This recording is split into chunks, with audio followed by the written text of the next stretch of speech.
Friends, welcome to my channel. आज हम लोग ऐसे टॉपिक पे बात करने वाले हैं कि इस टॉपिक पे हर कोई खुल के बात नहीं करता है, हर कोई शर्माता है, पर हम लोग को शर्माना नहीं है क्योंकि हम लोग बायोलॉजी पढ़ रहे हैं। आप लोग बायोलॉजी के स्टूडेंट हैं तो आप लोग को हर चीज जानना बहुत जरूरी होता है और ये हर लड़की को जानना जरूरी है। लड़की हो या लड़का हो, सबको जानना ये बहुत जरूरी होता है क्योंकि लड़के हैं तो आपके घर में आपकी बहनें हैं या आप लड़की हैं तब तो आपके शरीर में ये चेंज आता रहता है। तो ये लड़का हो या लड़की हो, ये सबको जानना बहुत जरूरी होता है क्योंकि ये हमारे जिंदगी का एक बहुत महत्वपूर्ण हिस्सा होता है।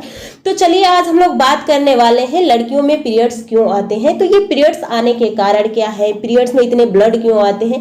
आपको पता होगा कि महीने 30 दिन का होता है पर हर 28 दिन पे लड़कियों में ये क्रिया चालू हो जाती है और आप समझ सकते हैं कि जब ये पीरियड्स चलता है तो लड़कियों में बहुत दर्द होता है। जैसे कि आप मान सकते हैं कि एक हाथ टूटने या मोच आने या पैर टूटने के दर्द इतना हर लड़कियों को महीने में 5 दिन तक दर्द को सहना पड़ता है। तो हम लोग इसके बारे में बिल्कुल डिटेल से जानने वाले हैं। तो चलिए हम लोग देखते हैं यहाँ की आखिर ये स्टार्ट कब हो जाता है, क्या बच्ची छोटी होती है तब या बच्ची बड़ी हो जाती है या स्टार्ट होता है तो ये बंद कब हो जाता है, ये सारी जानकारी आपको जानना चाहिए। अगर आपके घर में छोटी बच्चियां हैं जैसे कि वो 11-12 साल की एज में आ चुकी हैं तो उन सबको इस चीज से बताना चाहिए, उन लोगों को जागरूक करना चाहिए। कहीं वो अगर ये चीज उनके शरीर में आ रही है ऑटोमेटिक उनको नहीं पता है तो ये तो सब कोई शर्माता है क्योंकि ये सब शर्माने की बात तो लोगों ने यानी ये ऐसी पॉइंट है कि कोई किसी के सामने इसको खोल के बातें नहीं करता है। तो हो सकता है उन लड़कियां किसी से न कहें तो प्रॉब्लम हो सकती है, तो इन सारी बातों में जागरूक करना चाहिए। तो चलिए हम लोग देख लेते हैं कि जो ये मेंस्ट्रुएशन साइकिल होती है, जो लड़कियों में पीरियड्स क्यों आते हैं, तो इसका कारण क्या और कितने एज के बाद आते हैं। तो जैसे ही लड़की 11 से 12 साल की एज में प्रवेश करती है तो ये साइकिल स्टार्ट हो जाता है। आपको पता होना चाहिए कि जो फीमेल्स होती हैं, अभी आगे हम लोग आपको दिखाएंगे उसके फिगर के माध्यम से, फीमेल होती हैं उनके अंदर जब वो माता के गर्भ में होती हैं तभी उनके अंदर जो अंडाशय होता है बन गया होता है, अंडार बहुत सारे बन गए होते हैं लेकिन परिपक्व नहीं रहते हैं। जैसे ही वो 11 से 12 साल की एज में प्रवेश करती है तो यहाँ पे जैसे कि जो पहला उन लोग का जो मेंस्ट्रुएशन साइकिल स्टार्ट होता है, पहला पीरियड ऐसा था, उसे हम लोग मीनार्क कहते हैं। और जो लास्ट में जहाँ पे वो जाके बंद होता है यानी 50 से 40-50 के बीच में ये बंद हो जाता है, यानी उसके बाद ये पीरियड्स नहीं आते हैं तो उनको मेनोपॉज कहते हैं। तो मीनार्क और मेनोपॉज से तो क्वेश्चन पूछे जाते हैं पेपर में, आपको पता होना चाहिए कि मीनार्क क्या है। तो जब महिलाओं में ये पीरियड्स स्टार्ट होते हैं, पहला पीरियड्स उन लोग को आता है तो उसको हम बोलते हैं मीनार्क, और जब उनका लास्ट पीरियड होता है यानी समाप्त हो जाता है तो उसको हम बोलते हैं मेनोपॉज। तो यहाँ पे आप देख सकते हैं कि जो ये मीनार्क होता है 11 से 12 साल की लड़कियां जब हो जाती हैं तो स्टार्ट हो जाता है। उसके बाद ये मेंस्ट्रुएशन साइकिल चलता है कितने तक, 12 साल से 50 साल या 40 साल तक चलता है। उसके बाद ये मेनोपॉज की स्थिति कब आ जाती है, जब लड़कियां 50 साल से अधिक की हो जाती है, बहुत लोगों में 40 साल की बाद भी ये बंद हो जाता है। तो ये तो ठीक ही साइकिल है, कितने एज पे हो जाती है। तो चलिए हम लोग एक एक करके पढ़ना स्टार्ट करते हैं। यहाँ पे आपको फिगर में दिख रहा होगा, यहाँ पे क्या है, एक फीमेल की बॉडी है, यहाँ पे उसकी योनि है।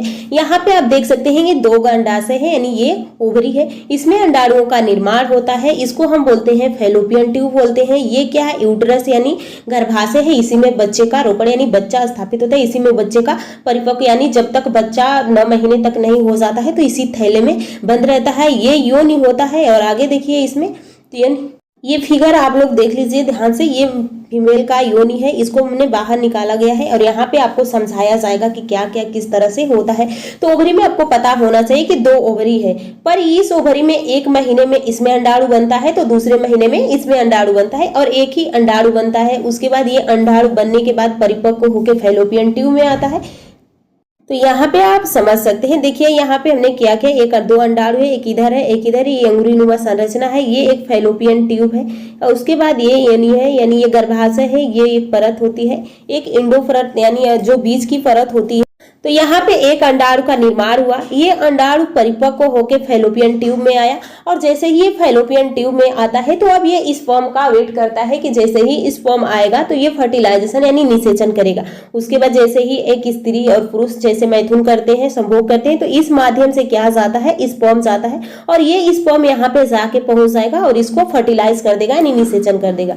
यहाँ पे एक दीवारें बन रही होती हैं जो कि यहाँ पे दीवारें को, इस दीवार को पता है कि अगर जब यहाँ पे अंडाणु बन रहा है तो कोई ना कोई आके यहाँ पे हमारे पास चिपकेगा, तो ये बन रही होती है। लेकिन जैसे ही किसी कारणवश निषेचन नहीं होता है, संभोग नहीं, यानी 12 साल की बच्ची है या संभोग उस स्थिति में नहीं होता है, तो उस स्थिति में क्या होता है, जो ये अंडाणु होता है धीरे धीरे क्या होने लगता है, खराब होने लगता है, नहीं फूटने लगता है, और ये धीरे धीरे सरक के यहाँ पे आ जाता है। और जैसे ही यहाँ पे आ जाता है तो एंडोमेट्रियम परत बनी होती है, ये हर महीने बनती है। जो एंडोमेट्रियम 3 परतें होती हैं, जिसमें से कि ये जो परत होती है आंतरिक वाली परत होती है एंडोमेट्रियम, ये हर महीने बनती है। और हर महीने बनने का कारण होता है कि जैसे ही यहाँ पे जो अंडाणु बाहर चला गया है, यानी मेंस्ट्रुएशन साइकिल समाप्त हो जाती है 5 दिन के बाद, तो जैसे ही यहाँ पे अंडाणु बनना स्टार्ट हो जाता है तो ये भी बनना स्टार्ट हो जाता है। और ये इसको बनाने के लिए जिम्मेदार कौन होता है, तो यहाँ पे आप देखिए, आपको पता है कि हाइपोथैलेमस कहाँ है, हमारे ब्रेन में हाइपोथैलेमस है, जो सबसे बड़ी ग्रंथि है। इन सारी ग्रंथियों को कंट्रोल कौन करता है,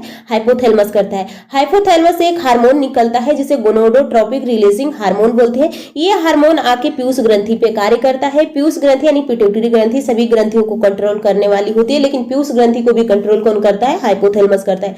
पीयूष ग्रंथि से 2 प्रकार का हार्मोन्स निकलता है, उसे तो कई प्रकार का हार्मोन्स निकलता है, लेकिन जो अंडाणु का निर्माण कराने और परिपक्व कराने के लिए 2 प्रकार का हार्मोन्स निकलता है। एक होता है ल्यूटिनाइजिंग हार्मोन होता है, और फोलिकल स्टिमुलेटिंग हार्मोन होता है। तो जो एलएच हार्मोन होता है अंडा का निर्माण कराता है, और जो एफएस होता है इसी अंडे को परिपक्व करने का कार्य। जैसे कि ये अंडा है, अब इसको पोषण चाहिए परिपक्व होने के लिए, तो ये जो फोलिकल स्टिमुलेटिंग हार्मोन होता है ये परिपक्व कराता है। तो जब ये परिपक्व अंडा हो जाता है तो अब यहाँ पे समझ सकते हैं आप, ये प्रक्रिया अंडे को बनने, जैसे कि मेंस्ट्रुएशन साइकिल 5 दिन तक रहती है, उसके बाद ये 10 दिन तक बनता है। उसके बाद 10 दिन के या कभी कभी 13-14 दिन तक ही बनता रहता है। जब ये बन जाता है और परिपक्व होकर यहाँ पे 14वें दिन या 10वें दिन पहुंच जाता है, तो पहुंचने के बाद ये यहाँ से स्पर्म का वेट करता रहता है। तो स्पर्म का वेट वो 24 घंटे तक ही करता है, उसके बाद धीरे धीरे वो क्या होने लगता है, खराब होने लगता है। तो यहाँ पे जब पहुंचता है तो इधर से स्पर्म जाएगा, निषेचन होगा। जब निषेचन होगा तो भ्रूण बनेगा, और भ्रूण आके इस परत से चिपक जाता है जब निषेचन होता है उस टाइम। लेकिन जब निषेचन नहीं हुआ, अंडे और स्पर्म नहीं मिले, तो अब ये क्या होगा, जो ये वाली परत होती है ये भी, और यहाँ से जो अंडाणु आया है ये परत अब टूटना स्टार्ट कर देती है। और जब ये परत टूटती है तो एक लड़की के अंदर बहुत तेज का दर्द होता है। तो ये दर्द क्यों होता है, आप ही बताइए। कि जब एक खरोच आपके बॉडी पे लग जाती है तो उतना दर्द होता है। तो ये तो एक परत टूटती है, और ये ब्लड की बनी होती है, तो ये परत टूटती है। और जब ये परत टूटती है तो बहुत दर्द करती है, शरीर में ऐंठन होता है। तो अगर पूछा जाता है पेपर में कि कौन सी परत टूटती है, तो एंडोमेट्रियम परत टूटती है, और धीरे धीरे योनि के माध्यम से ये बाहर निकल जाती है। यहाँ पे क्वेश्चन ये होता है कि ये क्या जो ये मेंस्ट्रुएशन साइकिल चलती है कि जो लड़की का योनि भाग होता है उसी भाग से जो ये ब्लड भी आता है और उनका मूत्र भी बाहर कैसे, तो यहाँ पे आप देख सकते हैं, मैंने एक योनि का फिगर भी बनाया है। यहाँ पे आप देख सकते हैं ये बाहरी परत हो गई, ये अंतः की परत है यहाँ पे। उसके बाद यहाँ पे आप देख सकते हैं इस तरफ, यानी एक यहाँ छिद्र होता है, एक यहाँ छिद्र होता है, एक मलद्वार होता है, और ये योनि भाग होता है। जिससे कि ये लोग का योनि अगर स्पर्म आएगा तो इसी रास्ते जाता है, या ब्लड बाहर आता है तो जो ब्लड आएगा इसी रास्ते बाहर आएगा। लेकिन जो उन लोग का मूत्र बाहर करने की अलग यहाँ पे अलग लगी होती, अलग छिद्र पाया जाता है। तो ब्लड को बाहर आने का छिद्र अलग होता है, और यहाँ पे जो मूत्र बाहर करने का छिद्र अलग होता है। तो यहाँ पे आपको हार्मोन्स के नाम भी पता होने चाहिए कि कौन सा हार्मोन जो अंडाणु को बनाने के लिए जिम्मेदार होता है और कौन सा उसको परिपक्व करता है। फिर ये किसके आदेश के अनुसार करता है, हाइपोथैलेमस से कौन सा हार्मोन्स निकलता है, तो गोनोडोट्रोपिक हार्मोन्स, रिलीजिंग हार्मोन्स निकलता है जो पीयूष ग्रंथि पे कार्य करता है। पीयूष ग्रंथि 2 प्रकार के हार्मोन निकालती है, एक एलएच यानी ल्यूटिनाइजिंग हार्मोन निकालती है, एक फोलिकल स्टिमुलेटिंग हार्मोन्स निकालती है। जैसे कि पहले इतना छोटा रहेगा, फिर थोड़ा थोड़ा बड़ा होता जाता है।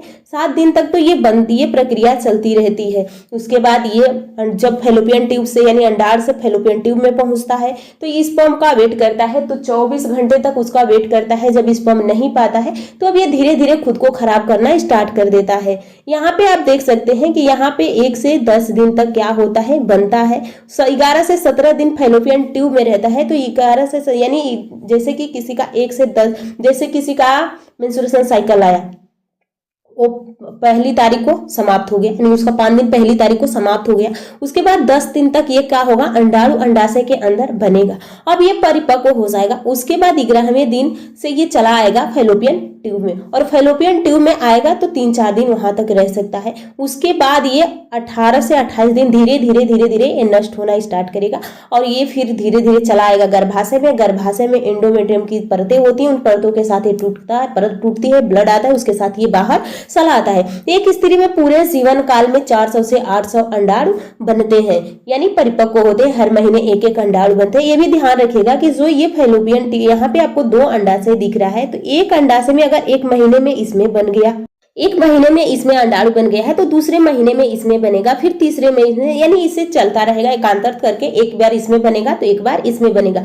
आपको पता है कि जो स्पर्म होते हैं 30 करोड़, यानी एक बार मैथुन करते समय 30 करोड़ जो स्पर्म होते हैं मादा, यानी जो मादा होती है उसके शरीर में प्रवेश करते हैं। लेकिन बहुत सारे यहाँ पे आपको पता है कि स्ट्रगल करते करते अंडाणु के पास एक ही पहुंचता है और वही निषेचन कराता है।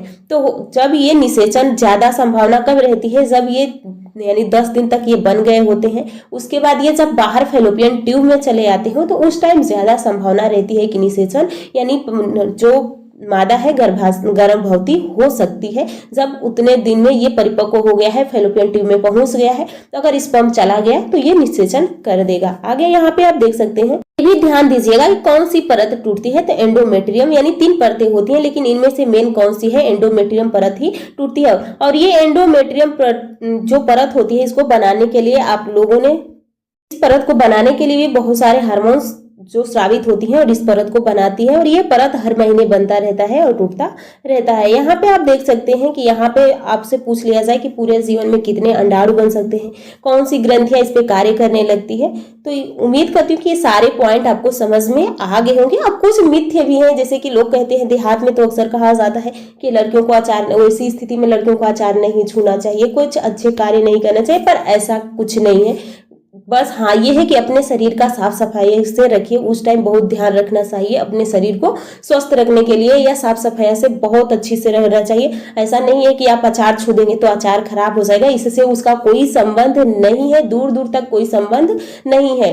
पहले था कि लोग इसको मतलब ये कहते थे कि उस टाइम लड़कियों के अंदर बहुत दर्द होता है, तो हो सके उस कार्य को करने से बचाते थे, या कोई भी रीजन रहा हो, लेकिन इससे कोई मतलब अचार पे इफेक्ट नहीं पड़ता है। अक्सर कहा जाता है, देहात में तो अक्सर कहा जाता है कि आप अचार मत छूइए, अचार खराब हो जाएगा।